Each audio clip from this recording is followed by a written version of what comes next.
यदि तीन बिंदुएं एक रेखा में हो, यदि तीन बिंदुएं एक रेखा में हो तो उसे संरेख कहते हैं। और संरेख में त्रिभुज नहीं बनता है, इसलिए त्रिभुज का क्षेत्रफल शून्य आ जाता है। यदि तीन बिंदुएं एक रेखा में हो, यदि तीन बिंदुएं एक रेखा में हो तो त्रिभुज नहीं बनता है, तब उसे संरेख कहते हैं। और संरेख के लिए त्रिभुज नहीं बनता है, इसलिए त्रिभुज का जो क्षेत्रफल आता है वो शून्य आता है।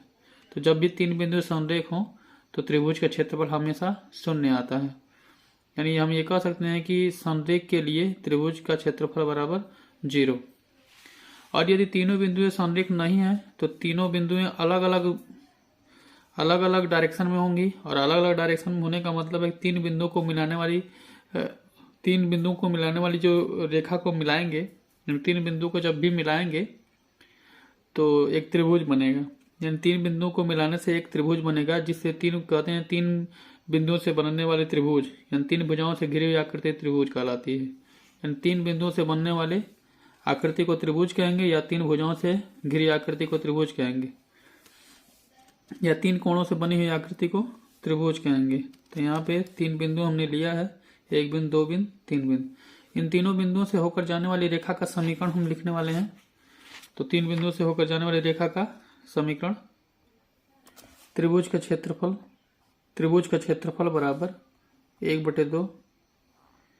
यहाँ लिखेंगे x1 फिर y2 माइनस y3 प्लस फिर लिखेंगे x2 2 के बाद 3 यानी y3 माइनस y1, फिर लिखेंगे प्लस x3 3 के बाद 1 y1 माइनस y2।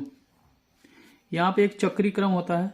चक्री क्रम का मतलब होता है कि अगर हम चक्री क्रम की बात करें तो पहले x आएगा, फिर x के बाद y आएगा, y के बाद, यानी कि अगर हम x के बाद y आता है, ठीक है, तो x और y दो टर्म्स हैं इसमें।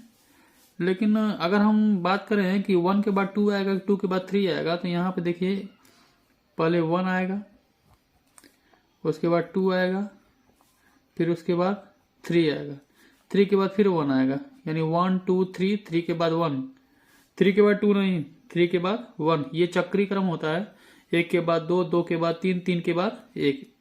तो यहाँ पे 1 से स्टार्ट करेंगे हम x1 और लिखेंगे 1 के बाद 2 यानी y2 minus y3 plus x2, 2 के बाद 3, 3 के बाद 1 यानी y3 minus y1 plus x3, फिर 3 के बाद 1, 1 के बाद 2 यानी 3 के बाद 1 आता है, 1 के बाद 2। तो ये है आपका त्रिभुज का क्षेत्रफल। क्वेश्चन नंबर 7.3 में क्वेश्चन नंबर 1 है कि उस त्रिभुज का क्षेत्रफल ज्ञात कीजिए जिसके शीर्ष माने कोना दिए गए हैं। एक कोना ये है, दूसरा ये है और तीसरा ये है। 3 कोने दिए गए हैं, तीनों कोनों को मिलाकर एक त्रिभुज का क्षेत्रफल बनेगा। तो त्रिभुज का क्षेत्रफल निकालने के लिए सूत्र वही है जो अभी बताया गया है। यदि इन तीनों बिंदुओं से अगर क्षेत्रफल बनता है तो क्षेत्रफल का कुछ मान आएगा, और अगर तीनों बिंदुओं से क्षेत्रफल का मान शून्य आता है तो इसका मतलब तीनों बिंदु संरेख होंगी। तो सूत्र लिखते हैं, पहले फार्मूला लिख लेते हैं। त्रिभुज का क्षेत्रफल का फार्मूला हमने लिख लिया है, बराबर करके 1/2। फार्मूले में थोड़ा सावधानी बरतेंगे, सॉल्व कैसे करना है। पहले मान पुट करते हैं कि x1 का मान यहाँ पे 2 है, y2 का मान 0, माइनस y3 का मान -4। तो देखिए यहाँ पे -4 लिखेंगे तो ये माइनस पहले से है, तो ये हो जाएगा +4 प्लस x2 का मान -1 है, तो देखिए x2 का मान हमने -1 लिखा, y3 का मान -4, यहाँ पे फार्मूले में माइनस होता है, y1 का मान 3 लिख दिया, प्लस x3 का मान आपका 2 है, y1 माइनस y2, y1 का मान 3 और y2 का जो मान है 0 है, 1/2। ये बड़ा ब्रैकेट लगाएंगे। सबसे पहला काम, ब्रैकेट को हम सॉल्व करेंगे तो 2 0 में 4 जोड़ेंगे, 4 होगा, अब प्लस -1 -4 -3 -7, अब प्लस 2, 3 में 0 घटाएंगे 3 होगा। ब्रैकेट अंदर वाला सॉल्व हो गया। ब्रैकेट सॉल्व होने के बाद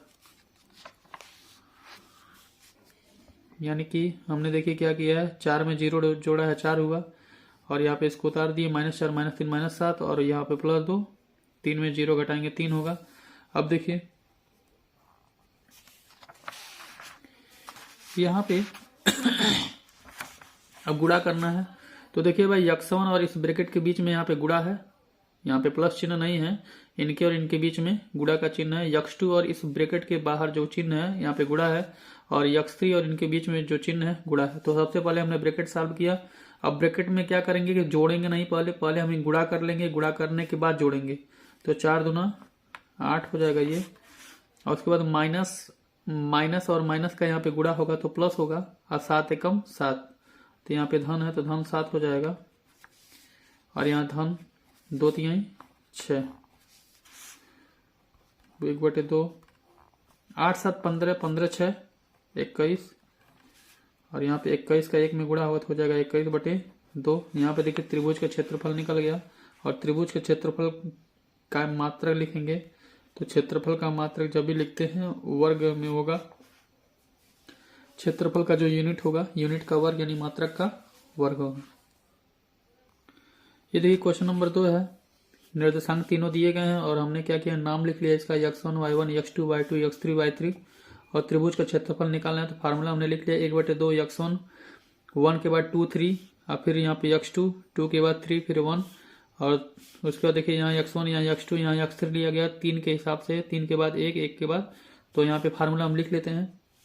x1 का मान लिखेंगे -5, देखिए माइनस में तो इसको एक छोटे ब्रैकेट में कर लेते हैं, ध्यान रहे कि इनके और इस ब्रैकेट के बीच में गुणा का चिन्ह है।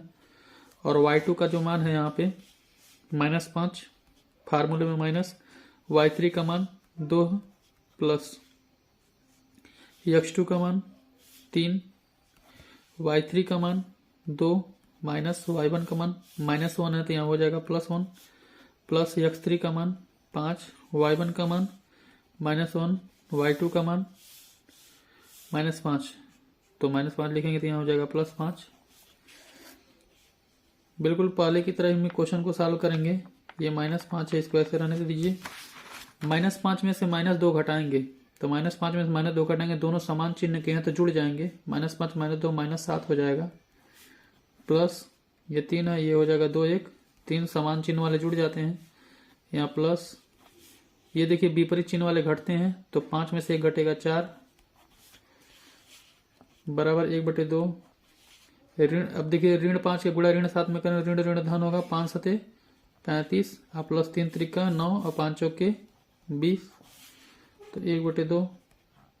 इन दोनों को जोड़ते हैं तो ये 35 35 5 40, और 40 4 44 44 और 20 64, 44 और 20 64, 64 कम 64, 64/2 हो जाएगा ये, 64/2, और 64/2 हो जाएगा तो ये हो जाएगा 32, 2 1 कम 2 और 2 32 हो जाएगा, ये हो जाएगा वर्ग इकाई।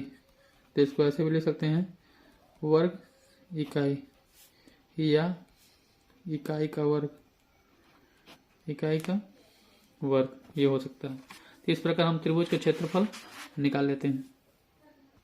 प्रश्न नंबर 2 है कि तीनों बिंदु संरेख हैं, तीनों बिंदु संरेख हैं, त्रिभुज का क्षेत्रफल 0 आएगा। संरेख के लिए प्रतिबंध है। क्वेश्चन नंबर 2 है कि यदि तीनों बिंदु संरेख हैं तो k का मान ज्ञात कीजिए। तीनों बिंदु संरेख हैं तो k का मान ज्ञात कीजिए। यहाँ पे देखिए k रख दिया गया है, अगर k नहीं होता, यहाँ पे कोई संख्या होता तो हम त्रिभुज के क्षेत्रफल में मान रखते और 0 अपने आप आ जाता। यहाँ पे प्रश्न लिखा है कि 0 है, तीनों बिंदु एक रेखा में हैं, तो हमको सिद्ध करके दिखाओ, या नहीं सिद्ध नहीं करना आपको, आपको k का मान ज्ञात करना, हमें सिद्ध करना ही नहीं। इसमें हमें ये दिखाना है कि हमें ये निकालना है कि k का मान क्या होगा, यानी हमको दिखाना नहीं है, हमें निकालना है कि k का मान क्या होगा। त्रिभुज का क्षेत्रफल 0 किया गया है, क्यों किया गया है, क्योंकि प्रश्न में साफ साफ लिखा है कि तीनों बिंदु संरेख हैं। इसका मतलब संरेख होने का मतलब एक ही रेखा में हैं। अगर तीनों बिंदु एक ही रेखा में है तो इसका मतलब ये है कि ये संरेख हैं, और संरेख है त्रिभुज का क्षेत्रफल नहीं आएगा, यानी त्रिभुज का क्षेत्रफल जो भी कुछ होगा वो 0 होगा, यानी कोई वैल्यू नहीं आएगी, क्योंकि एक ही रेखा में है तो त्रिभुज बनेगा नहीं, यानी क्षेत्रफल 0 है। प्रश्न में साफ साफ लिखा है कि क्षेत्रफल जो भी होगा 0 होगा, यानी संरेख है। तो त्रिभुज का क्षेत्रफल का फार्मूला हमने लिखा है और ये बराबर 0 कर दिए। तो देखिए ये बड़े ब्रैकेट और 1/2 के बीच में गुणा है, 1/2 इधर आएगा, भाग हो जाएगा, यानी 0 में 1/2 का जब भाग होगा ये भी 0 हो जाएगा। चलिए लिख लेते हैं, बाद में कर दिया जाएगा 0। x1 का मान रखते हैं, यहाँ पे 7 होगा। y2 का मान 1 माइनस y3 का मान k प्लस x2 का मान 5, y3 का मान k माइनस y1 का मान -2 है तो ये हो जाएगा +2 प्लस x3 का मान 3 है, y1 का मान -2 माइनस y2 का मान 1 बराबर 0। अब देखिए इनके बीच में गुणा है तो 1/2 उधर ले जाएंगे। अब ये 7 हो गया। अब इसमें ध्यान देने वाली बात है कि ये 1 में से k नहीं घटेगा, क्योंकि 1 जो है अंक वाली वैल्यू है और k पता नहीं कौन सी वैल्यू होगी। k का मतलब ही नहीं पता है कि k की वैल्यू क्या होगी, 1 2 3 4 5 क्या हो सकता है, कांस्टेंट नहीं है ये, यानी ये मान बदल सकता है, इसलिए ये निश्चित नहीं है, इसलिए k में 1 में से k को नहीं घटा सकते। यानी 1 कोई अंक है और ये k अननोन वैल्यू है जो पता ही नहीं है। तो 7 का गुणा करेंगे 7 कम 7 होगा, माइनस 7 का k में करेंगे 7k होगा, प्लस 5 का k में करेंगे 5k, अब 5 दूना 10, अब प्लस -2 -1 -3 और -3 का गुणा करेंगे 3 में 3 त्रिक का 9, यानी हो जाएगा -9 ब्रैकेट बंद बराबर 0। अब बटे देखिए 1/2 वहां पे गुणे में था, इधर आया भाग हो गया। तो यहां देखिए धन 7 धन 10 धन 17 हो गया, और यहाँ पे -9, 5k में 7 के घटाएंगे -2k होगा, ब्रैकेट बंद बराबर 0 में किसी भी संख्या से भाग देते हैं 0 आता है, 0 में किसी संख्या से भाग देंगे 0 आएगा। -9 है ये, 17 में से 9 घटेगा तो 9 8 17 हो जाएगा, यहाँ 8 बचेगा, -2k बराबर 0। एक काम कर लेते हैं कि धन 8 को उधर भेज देते हैं, तो ये हो जाएगा -2k बराबर ऋण 8 हो जाएगा, धन 8 उधर जाएगा ऋण 8 हो जाएगा, ये हो जाएगा k बराबर -8 बटे -2, माइनस माइनस कट जाएगा, 2 1 कम 2 2 चौके 8।